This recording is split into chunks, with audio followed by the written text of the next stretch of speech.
وزیراعظم کے مشیر رانا ثناء اللہ نے حکومت اور اپوزیشن کے درمیان اتوار سے مذاکرات شروع ہونے کا امکان ظاہر کر دیا۔ واضح کیا کہ بات چیت نواز شریف کی اجازت سے مشروط ہوگی اور اسٹیبلشمنٹ کو بھی آن بورڈ رکھا جائے گا۔ سینیٹر عرفان صدیقی نے پی ٹی آئی کو حکومت سے پہلے بانی پی ٹی آئی سے مذاکرات کا مشورہ دے دیا۔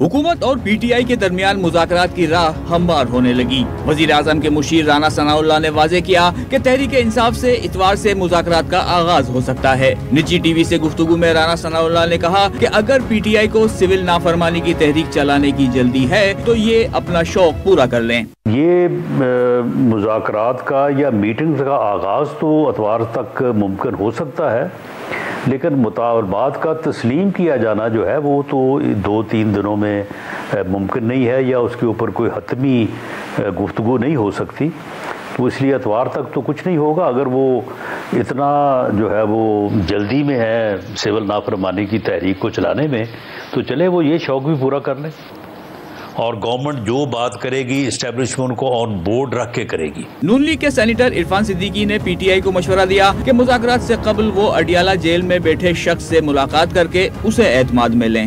ضرورت ہم سے مذاکرات کرنے سے پہلے یہ ہے کہ وہ خان صاحب سے مذاکرات کریں، انہیں قائل کریں کہ اب کیا کرنا ہے، ورنہ ہوگا یہ کہ وہ آئیں گے، بات چیت کریں گے، مصالحت بھی ہو جائے گی، ہم ان کی بات مان جائیں گے، وہ ہماری بات مان جائیں گے، لیکن جب وہ اڈیالہ جائیں گے تو کہیں گے تم کون ہو بھائی، میں یہ بات نہیں مانتا۔ سو پہلے وہاں سے ایک واضح کھڑا 200 حتمی مینڈیٹ لیں گے۔